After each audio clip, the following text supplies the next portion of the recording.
and I see you smiling. I know you must know Walter. I love Walter. Walter was the very first photographer that I worked with on Sports Illustrated. I'd like to know if you probably can't even think of just one great moment with him, but if you could share one or two, it would really make my night.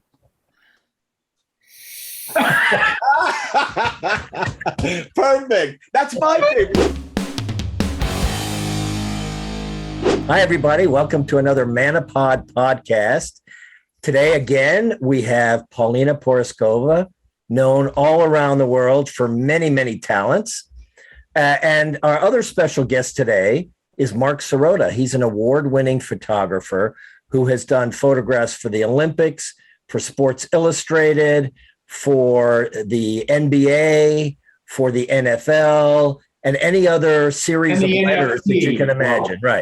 Right. So welcome to both of you here. Great to have you. Well, hey, Mike and Larry, nice to see you again. Yes, thank you. And by the way, didn't you do modeling, Paulina? I remember you were a model at one time. Yeah, I mean, I tried it for a little bit, but I wasn't sure if I liked it. Yeah. Well, we're glad you could come and join us. That's the topic of today's podcast is modeling. Mike and I have zero experience with that, but you and Marc have a lot in common, even if we just talk about Sports Illustrated. But my question for both of you, and then you guys can take it from there, is there's a misconception, I think, both men and women who think that modeling is glamorous and easy and anybody can do it and they make so much money and all this kind of stuff, when in fact, I think it's quite the opposite. So why don't you guys talk about the challenges when you're doing a photo shoot for both the model and the photographer? Well, I'd be curious. Well, thank you, Marc. As a gentleman, you're letting the lady go first. It has to be a really. I mean, we're coming at it from two absolutely different sides. It's like Marc is the painter of the painting, and I'm the apple. So obviously, the apple's going to have a slightly different perspective of being placed in a bowl and painted than the man who's doing the painting. So, Good Marc, analogy. Yeah, Wow. I am just full of them. That would be a good essay, by the way, just, Yeah, thanks, Mike. It's not like I haven't, thought of it, but yeah, okay. All right, so she's already feeling the effects of the wine because she thought Mike said that. She thought Mike said that, and I said it. Oh, I'm sorry, Larry. See? Yeah, This is going to be fun. It's all good. Okay. But that was good. But so carry on with that. So, well, I mean, I was going to say to Marc, because from the introduction that you did of Marc, it sounds like Marc, you are the kind of photography that you do is not so much fashion; it's more of a or is it? No, living in South Florida and growing up in photography. I did quite a bit of fashion, a lot of shows, editorial, commercial. And I also found that when I did portraits or photo sessions with female or male athletes, there was always a fashion aspect to it. The wardrobe was important, and showing models in action and in strong, powerful poses was something that I kind of excelled in because of my background in action sports photography. But I also did iconic portraits, so I know a little about what Larry and Mike are asking when it comes to the difficulties, as you know. Yeah, I mean, to me, and I think it's changed a little bit these days with digital photography, and I'm curious about what you think about this. Like when I started modeling, it was 1980, and the film that one was using, was what, 36 pictures per roll. You couldn't see what you were doing, so you really, me as the model, I had to implicitly trust the photographer because we couldn't look at it and determine whether we had the shot or not. So the photographer had to know, the photographer had to be good. And the guys that photographed a lot of motion, such as yourself, and one of the guys that I used to work a lot with was Arthur Elgort. It Mhm. was, it was always movement, and it was on the street, and so it wasn't tightly controlled. And I always thought how amazing it was that you would know that you had the photo, like even though Yeah. you couldn't actually see it. But there was this sort of a delicate, almost a dance between photographer and a model when digital was not involved, because it was like you worked together. You were, I would respond to the photographer would respond to me, and we didn't really know what the results were going to be. Sometimes it was magic and sometimes it wasn't. Now you stop every 5 photos and everybody stops and looks at it. And that dance is broken up and into all these tiny little segments. And to me, it's not quite the same thing anymore. Yeah, what I used, the first form of digital photography was really Polaroids, right, Paulina? Right. Right. So you would shoot a Polaroid as a reference, but Yeah. basically for composition and some forms of lighting, Yeah. because you couldn't tell color, temperature, and things like that. But so you had to trust the Polaroid. But what Paulina is saying is so true. The relationship, like I would always spend a little time during hair and makeup getting to know the model or the talent, male or female, because there's a big trust factor in that. And you always want to be so conscious of the fact that this is their career, and how they look and turn out in a final product can make or break how big their portfolio becomes, and if they wind up getting the gigs they want. So it was always something that where you'd reassure the person you were photographing, that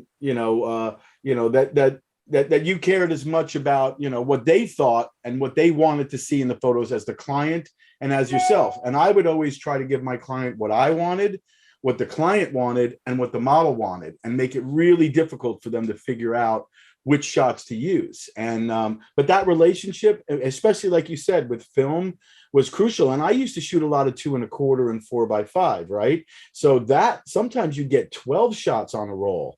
And in 4x5, if you remember the old Polaroid film that was black and white with the negatives, Oh yeah. you would get one shot at a time. And so I remember, I'll just fancy it to shooting NBA basketball before motor drives, right? Before you could shoot 10 frames a second.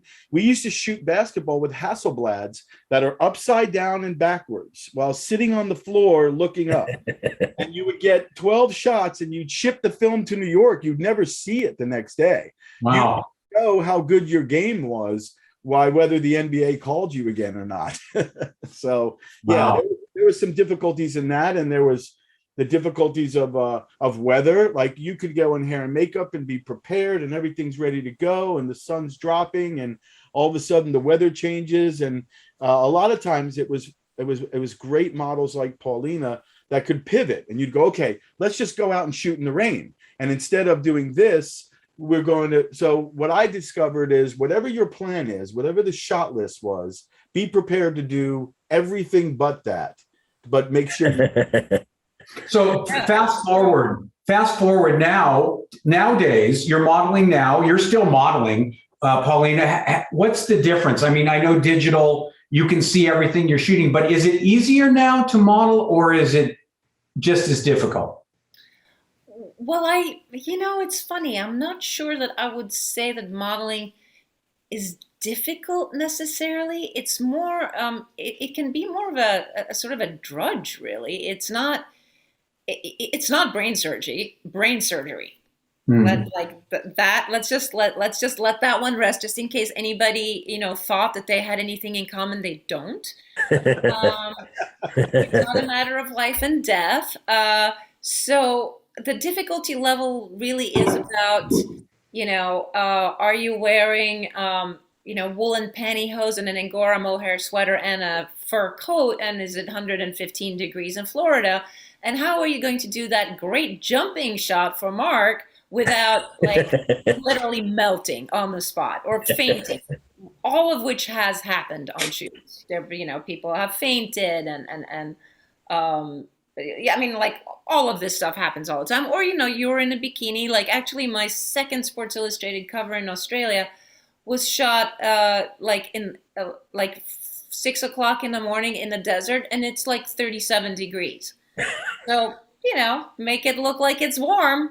It like for a Wow. model, it's fake it till you make it. Everything is it's like, I'm I'm not a doctor in real life, but I play one on TV. Well, model plays everything. I can pretend that I'm good at literally anything. And this sometimes this happens at the gym actually, where like my trainer will give me things to do and I keep doing them and then all of a sudden I can't and she's like, well, I thought you were getting through it fine. I was like, well, that's because that's the way I look when I do something hard. It's not that it's easy. I just make it look like it's easy.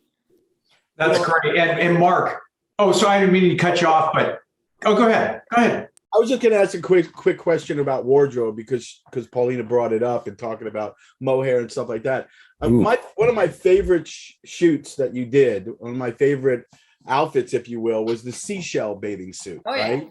And I love the image, but I can tell by the image that it's super tight and that's got to be the ultimate uncomfortable thing. Like it looked beautiful, but wearing seashells as a bikini just sounds a little bit edgy, for lack of a better term, so to speak. Oh yeah, nice slip in of the word edgy. Actually, no, that wasn't nearly as bad as the fur coats in the summer. Trust me. Okay. A nice Really? little scallop shells to hold your boobs up is really not that bad. I'll remember that. I'm gonna try that. Yeah. The bigger part of that problem was that believe I was also lying on shells, Yes. like Ooh. tiny little shells. And when you put all your body weight on one hip and one elbow on Oh. shells, it's a little bit sharp and it hurts. And you're Yes. not there for 10 seconds. You're there for maybe 45 minutes. And that's when modeling is it's not hard, but it can be physically demanding. Yeah. Can you So, choose? speaking of the edge, Mark, Paulina's on Beyond the Edge, which is a show that's currently running, and it's a survival type show where they're in the jungle, kindness and compassion. Keep going on that show. But you two have something in common because Paulina's one of her new BFFs is Ray Lewis. Right? Yes, Ray's my boy. Ray and I have done some pretty creative stuff. He lived or has had a home in Deerfield Beach, and I lived in Boca.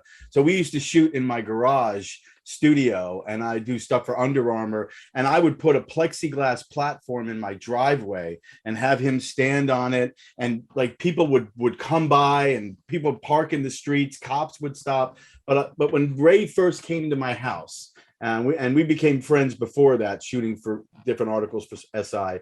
My son was only 4 years old, and he comes into my house and he looks at my son and he says, "Hey, little man," with that deep voice, and like he's the sweetest man on earth. And my son literally, peed his pants. It was like a scene out of like a kidnapping where the kidnapper walked into the house.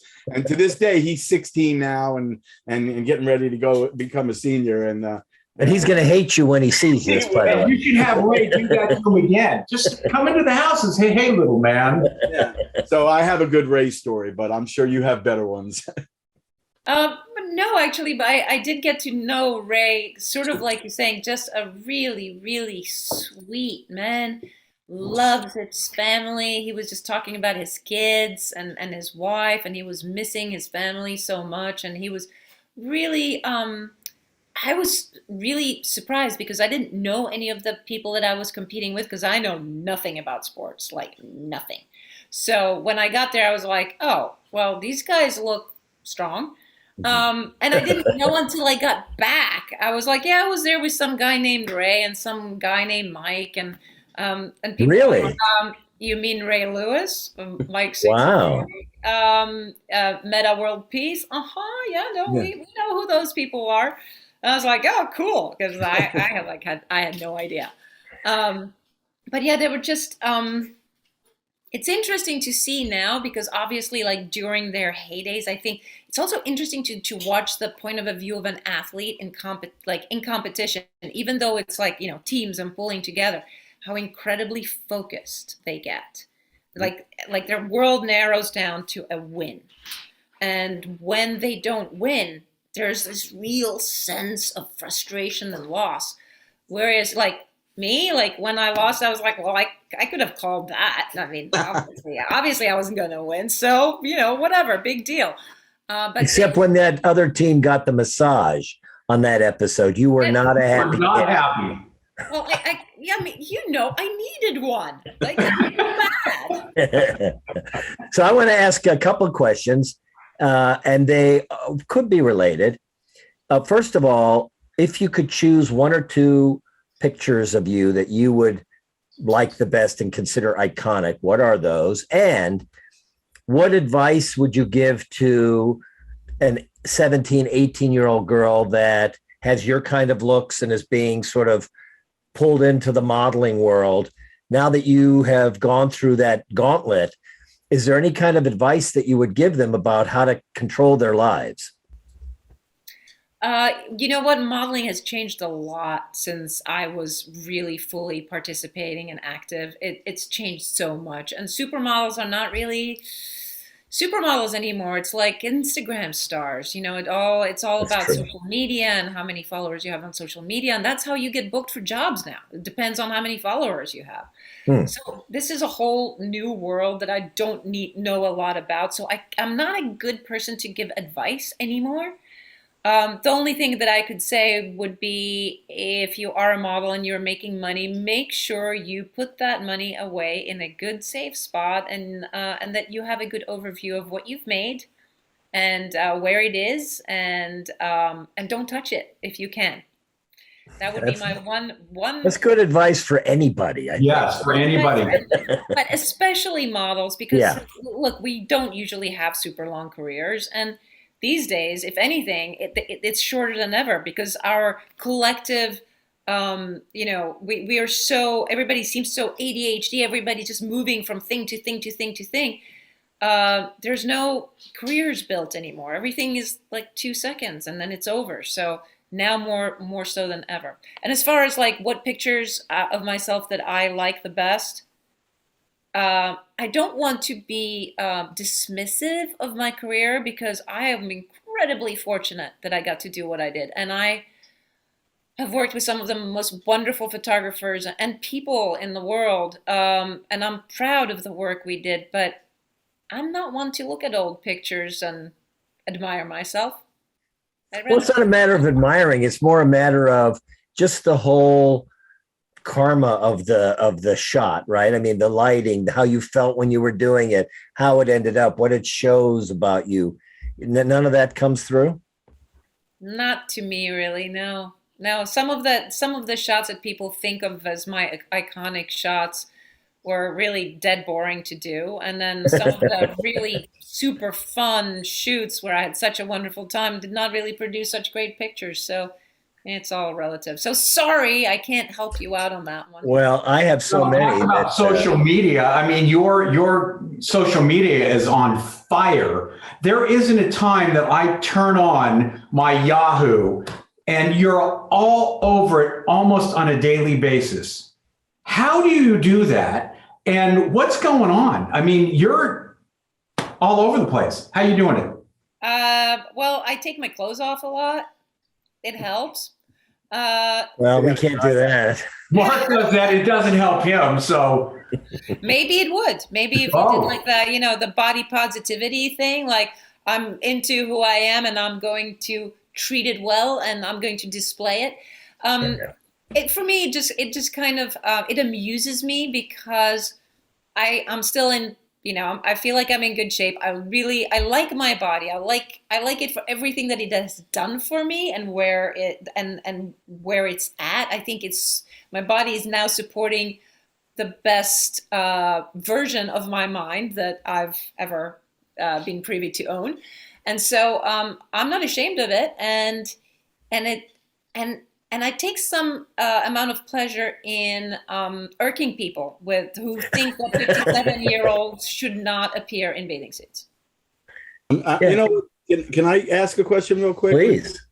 As it relates to this, and one of my favorite recent photos of you, and honestly, because like I said, in the 80s and 90s, I shot so much fashion, and even recently for Getty, I've done the Victoria's Secret shows several times, and a lot of runway fashion in South Beach. Like I said, for Getty But one of my favorite recent photos of you, and it's not just because you're naked in the photo, it's is the truth photo with the tape, and where it's taped over your body. I'm wondering what Oh, was that's me. is it? I mean, Oh no, it's not taped. It was written. okay, so it's marker, but Yeah. and the reason why I asked too is because one of my when I thought about what Mike asked you, one of my favorite shoots I ever did, which has a really funny story behind it, was the body paint that I did for Sports Illustrated. I did a segment, a spread for Sports Illustrated on body painting, and when I look at that photo with the word truth across your body, I like that image because it is a 2018 photo, and it's a model who I grew up looking at in Sports Illustrated and thinking about my type of fashion photography. And I'm wondering, because I didn't get to see the article, but I just saw the picture when I was researching. What was that photo about? That was actually Sports Illustrated. They just came to me and asked me if I would be into doing a nude photo shoot that was going to be all run by women, a female photographer, all female crew. Oh, Not some. I mean, I don't particularly care because I've done this my whole life, and also I was raised in Sweden, so nudity is not offensive to me. Um, but it was like it had this whole story behind it that all the women that were involved in this shoot had words that were important to them written all over their bodies, and most of them chose like almost little stories. It'd be like mother, lupus warrior, wow. sister, and they would have all these different words written on their naked bodies, and they asked me to think of the words that I wanted to have written on my body, and the only one I could come up with was truth. I was like, truth kind of trumps all else to me. Like it's a statement, and I don't need to say anything else, and I don't want to say anything else, just truth. So that was my Interesting. I love it. And if I could share with you, so I've done the swimsuit edition once, where I was lucky enough to shoot Vanessa Russo, a poker star in the Bahamas, for that edition. But I got the call to do a body paint photo shoot. Mm-hmm. And when that call comes through from a photographer's perspective, they don't tell you who you're photographing when they book you on a gig like that, because they don't want it to get out what they're working on. Yep. So they asked me if I was available for a body paint shoot, and they gave me the date, and they told me where it would be in Miami. And I was like, absolutely. And I told, I think it was Brad Smith at the time, who was the director of photography. Brad, thank you, because I've been wanting to do this my whole career, something like this. And then I hung up, and I told my wife, I'm like, I'm shooting body paint. And she's like, who? And I'm like, I don't know, but I'm trying to kind of make her jealous, just assuming it was going to be a female. And it wound up being Giancarlo Stanton from the Florida Marlins, and his baseball uniform. And it was 16 hours of watching him being body painted. When I got home and told my wife who it was, she goes, now she's like, I wish you would have taken me. On its head. That's funny. And those were beautiful photos, by the way. They Yeah, came they out were. really nice. Yeah, but that reverts back to the process of why it's work, because Giancarlo was in the studio for 16 hours. He was literally on a table for 10 of those.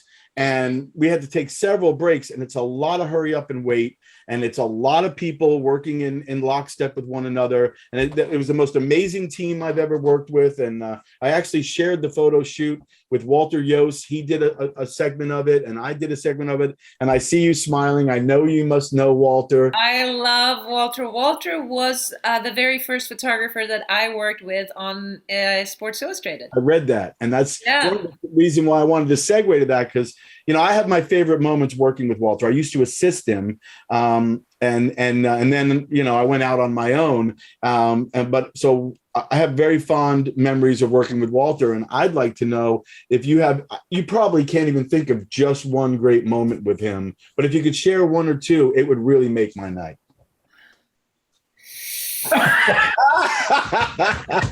Perfect. That's my favorite moment with him too. That's fantastic. That's great. Oh, that's great. I got Wow. question of the night, Mike. You lost out that bad. Yeah, boy, I'll say. That was it. It wasn't even an answer. Wow. It didn't even require an answer. Talk about the perfect. Okay, thank you, Paulina. You made And that. that's actually a good way for us to end this. Yes. Paulina, once again, thank you for joining us. And we're glad we could introduce our friend Marc Serota to you.